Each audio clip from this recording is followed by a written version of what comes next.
চিলেকোঠার ঘরে অনেক মশা থাকায় রানী দুনির জন্য মশারি নিতে সেনগুপ্ত বাড়িতে আসে। ওদিকে দুর্জয়ের ঘরে বিপাশা এসে দুর্জয়কে বলে, তুই রানীকে ভুল বুঝছিস। শুক্লা রানীকে যেভাবে বাড়ি থেকে তাড়িয়ে দিল তাই ও চলে গেছে। ও কোনো অন্যায় করেনি। ও এত কিছুর পরেও চুপচাপ বসে আছে। কুলটিতে ওর বাবা বা দাদারা কাউকে কিচ্ছু জানায়নি। বাবা বা দাদাদের কাউকে কিচ্ছু জানায়নি। এতক্ষণে যদি ওরা জানতে পারতো তাহলে ঝামেলা করতো, পুলিশ কেস হতো। সেটাও তো করেনি। সেই মুহূর্তে পিঙ্কি এসে দুর্জয়কে আরো উস্কায় আর বলে, এই সব কিছুতেই রানীর দোষ। বিপাশা পিঙ্কিকে বলে, তুমি তো এটাই চেয়েছিলে। সবকিছু প্রমাণ করার জন্য তো তুমি মরিয়া হয়ে উঠেছিলে। আমি বেশ বুঝতে পারছি। পিঙ্কি বিপাশাকে বলে, এরকম ভাবে বলো না। আর ছোট মার তো শরীর খারাপ, সেটা কি তোমাদের কারোর একবারও চোখে পড়ছে না? এগুলো সবই হয়েছে রানীর জন্য নাকি? এই সমস্ত কথা রানী বাইরে থেকে শুনতে পায় আর বলে, পিঙ্কি বৌদি এখনো আমার বিরুদ্ধে সবাইকে খেপানোর চেষ্টা চালিয়ে যাচ্ছে।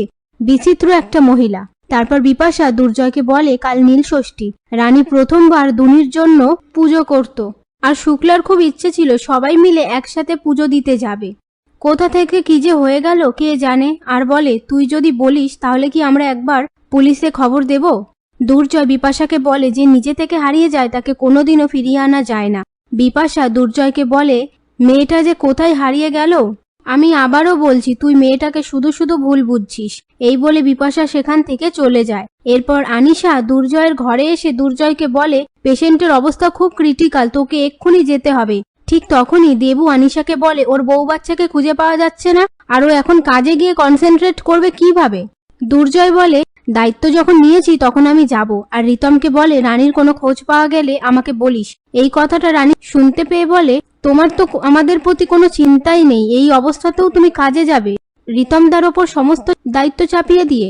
আমি ইচ্ছে করলেই তোমার সামনে আসতে পারি, কিন্তু আমি যাব না। এই বলে রানী সেখান থেকে চলে যায়। রাত্রিবেলা সবার চোখ এড়িয়ে রানী সেনগুপ্ত বাড়িতে ঢোকে আর বলে, আশা করি এই মাঝরাতে আর কেউ আসবে না, চট করে কিছু একটা খেয়ে নি। সেই মুহূর্তে শুক্লা ড্রয়িং রুমে আসে জল খেতে।